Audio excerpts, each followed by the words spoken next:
और इसे हम एफएमओ थ्योरी भी कहते हैं, फ्रंटियर मॉलिक्यूलर ऑर्बिटल थ्योरी। ठीक है, तो इसमें क्या होता है कि हम देखेंगे कि जो फ्रंटियर ऑर्बिटल से दोनों कंपोनेंट का पेरिसाइक्लिक रिएक्शन का साइक्लोएडिशन का वो कैसे रिएक्ट करता है। तो पहले हम देखते हैं कि ये वाला रिएक्शन काम नहीं क्यों करता, इसके साथ जब हम इसको रिएक्शन करते हैं ये काम क्यों नहीं करता, पहले हम इसको देख लेते हैं अच्छे से। तो कोई भी एक साइक्लिक रिएक्शन अगर हम देखते हैं, साइक्लाइजेशन रिएक्शन अगर वो पेरिसाइक्लिक नहीं भी हुआ, जैसे कि रॉबिन्सन एनुलेशन और एनी काइंड ऑफ सपोज ये जो रिएक्शन होता है इसके साथ अगर हम इथिलीन ग्लाइकॉल का रिएक्शन करें तो इसमें से क्या होता है, ये एक साइक्लिक प्रोडक्ट बनता है यहाँ पे। तो ये सारे जो नॉन पेरिसाइक्लिक रिएक्शन है उसमें क्या होता है, स्टेप वाइज रिएक्शन होता है और हर स्टेप में सिंगल सीसी बॉन्ड बनता है, एक ही सीसी बॉन्ड बनता है एक स्टेप में। तो उसके लिए क्या ज़रूरत है कि एक एम्प्टी ऑर्बिटल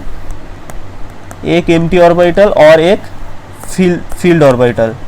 तो क्या होता है कि एक इसका मतलब कि एक लूमो और एक होमो, और वो अरेंज करना उतना डिफिकल्ट नहीं है। यहाँ पे क्या होगा, इसका जो पाई स्टार ऑर्बिटल है वो एम्प्टी ऑर्बिटल है और इसका जो lone pair non bonding orbital है वो फील्ड ऑर्बिटल है, तो उसके साथ रिएक्शन करेगा। तो एक पी ऑर्बिटल के साथ एक पाई स्टार का रिएक्शन हो रहा है। पर जब हम पेरिसाइक्लिक रिएक्शन की बात करते हैं तो क्या होता है, ये जो पेरिसाइक्लिक रिएक्शन की हम बात कर रहे हैं यहाँ पे, इसमें जो रिक्वायरमेंट है कि ये बॉन्ड और ये बॉन्ड साइमल्टेनियसली बनेगा, दो सीसी बॉन्ड फॉर्म हो रहा है, यही मेन डिफरेंस है। एक नॉर्मल आयनिक रिएक्शन में वन सिंगल सीसी बॉन्ड बनता है, पर एक पेरिसाइक्लिक रिएक्शन में एक ही स्टेप में दो सीसी बॉन्ड फॉर्म करता है। तो कॉन्सर्टेड प्रोसेस है, दो सीसी बॉन्ड फॉर्म करता है। इसलिए हमें क्या चाहिए, दो वैकेंट पी ऑर्बिटल चाहिए और दो फील्ड पी ऑर्बिटल चाहिए। ठीक है, और वो दोनों का सिमेट्री करेक्ट होना चाहिए, तभी वो रिएक्शन करेगा। तो इसके लिए हम सिंपली क्या कर सकते हैं, ये जो मैलिक एनहाइड्राइड है ये इलेक्ट्रॉन डेफिशिएंट है, तो इसका लूमो को हम कंसिडर कर सकते हैं। तो इसका अगर हम लूमो को कंसिडर करें तो क्या होगा, इसका जो लूमो होगा ये होगा ये, तो जो पाई स्टार ऑर्बिटल है ये हो गया इसका लूमो, तो हो गया पाई स्टार ऑर्बिटल और लूमो। और हम क्या करते हैं, ये जो एल्कीन है इसका पाई कंसिडर करते हैं जो कि हो गया हमारा होमो। तो इन दोनों के बीच में रिएक्शन हो सकता है क्योंकि ये फील्ड ऑर्बिटल है और ये वैकेंट ऑर्बिटल है। पर अगर आप अब देखोगे कि ये हो गया इसका होमो, इसका सिमेट्री ऐसा होगा क्योंकि यहाँ पे कोई नोड नहीं होगा, पर यहाँ पे एक नोड होगा।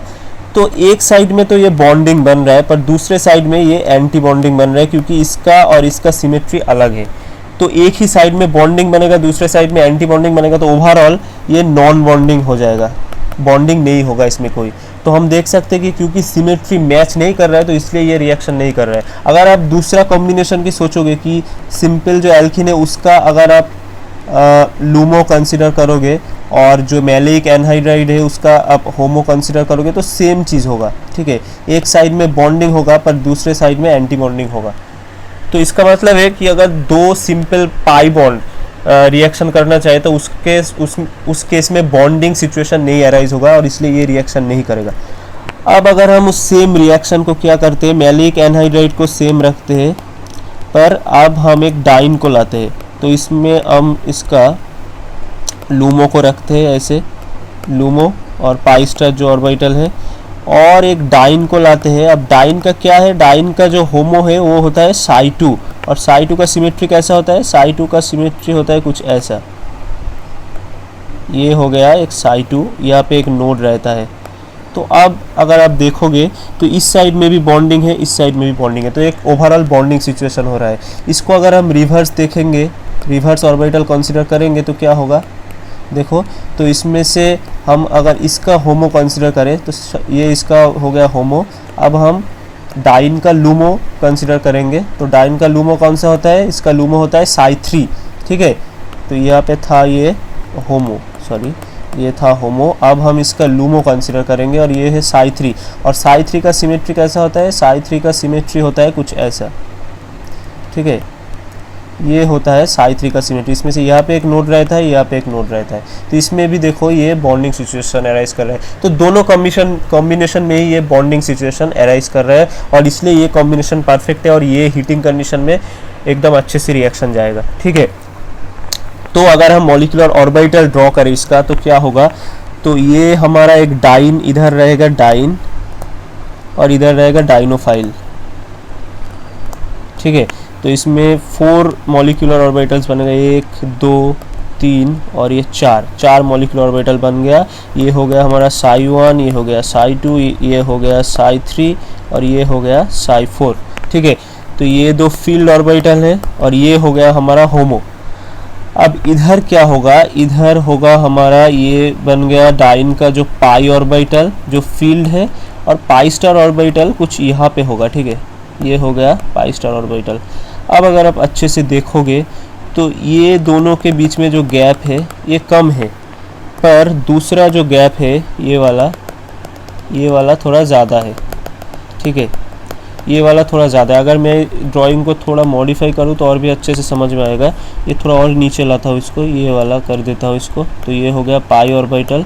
अब देखो क्या होगा कि ये जो है ये गैप ज़्यादा है, ये वाला एनर्जी गैप ज़्यादा है। जो लाल रंग का जो एनर्जी गैप है वो ज़्यादा एनर्जी गैप है, और जो वाइट कलर का है वो कम एनर्जी गैप है। तो इसका मतलब है कि psi3 के साथ पाई का भी इंटरेक्शन होगा, तो पाई के साथ psi3 का भी इंटरेक्शन होगा। ये एक इंटरेक्शन बन गया। दूसरा इंटरेक्शन क्या होगा कि psi2 के साथ पाई स्टार का इंटरेक्शन होगा, और दोनों ही सिमेट्री अलाउड है, दोनों ही सिमेट्री मैच कर रहे हैं। पर जो इंटरेक्शन psi2 के साथ पाई स्टार का होगा वो स्ट्रॉन्ग इंटरेक्शन होगा, क्योंकि इन दोनों के बीच का एनर्जी गैप कम है, और psi3 के साथ पाई का इंटरेक्शन उतना अच्छा नहीं होगा। तो ये मेजर इंटरेक्शन, ये जो व्हाइट कलर का जो इंटरेक्शन है psi2 के साथ पाई स्टार का, ये मेजर इंटरेक्शन है। तो इसका मतलब हम क्या करते हैं कि एक डाइन का जो होमो होता है, डाइन का जो होमो होता है और डाइनोफाइल का जो लूमो होता है, उसके बीच में हम इंटरेक्शन को ज़्यादा प्रायोरिटी देते हैं। ये इंटरेक्शन मेजर इंटरेक्शन है एक पेरिसाइक्लिक रिएक्शन के लिए, एक साइक्लोएडिशन रिएक्शन के लिए। तो अब हम कोशिश करते हैं कि जो हमारा क्वेश्चंस था उसको फाइंड आउट करते हैं। तो एक क्वेश्चन हमारा था कि सिंपल जो एल्किन होता है वो अच्छा रिएक्शन नहीं करता, पर जब एल्किन में नाइट्रो ग्रुप ऐड होता है तो वो अच्छा रिएक्शन करता है, या फिर कोई भी कॉन्जुगेटिंग ग्रुप होता है तो अच्छा रिएक्शन करता है। क्यों ऐसा होता है? तो अगर हम इस मॉलिक्यूलर ऑर्बिटल को देखें तो देख सकते हो कि जो डाइन है उसका जो होमो का एनर्जी है ये वाला, वो वैसे ही एनर्जी उसका थोड़ा ज़्यादा है, पर ये जो पाई स्टार एनर्जी होता है, पाई स्टार ऑर्बिटल जो एक सिंपल एल्किन का, उसका एनर्जी भी बहुत हाई होता है नॉर्मली। तो इसलिए इन दोनों के बीच में एनर्जी गैप ज़्यादा होता है। अगर आप इसमें कुछ नाइट्रो ग्रुप या ऐसे कुछ इलेक्ट्रॉन विथड्रॉइंग ग्रुप डालोगे तो ये पाई स्टार का एनर्जी लोअर डाउन होगा और इन दोनों के बीच का गैप घट जाएगा। ठीक है, ये जो psi2 और पाई स्टार का बीच का गैप घट जाएगा, और अगर गैप घट गया तो अच्छे से ओवरलैप होगा, और अच्छा ओवरलैप होगा तो रिएक्शन भी अच्छा होगा। तो यही रीज़न है कि सिंपल जो एक एल्किन होता है उतना अच्छा रिएक्शन नहीं करता, पर उसमें अगर कोई भी इलेक्ट्रॉन विथड्रॉइंग ग्रुप जैसे नाइट्रो या फिर एल्डिहाइड या फिर कोई भी ग्रुप ऐसा डाल दिया जो कि इलेक्ट्रॉन विथड्रॉइंग ग्रुप है या फिर कोई भी कॉन्जुगेटिंग ग्रुप है, तो हमेशा रिएक्शन अच्छा करेगा। और सेम चीज़ अगर आप एक डाइन में क्या करते हैं, डाइन में कोई इलेक्ट्रॉन डोनेटिंग ग्रुप डालते हैं तो भी अच्छा रिएक्शन करेगा, क्योंकि ये इसका होमो का एनर्जी राइज करता है।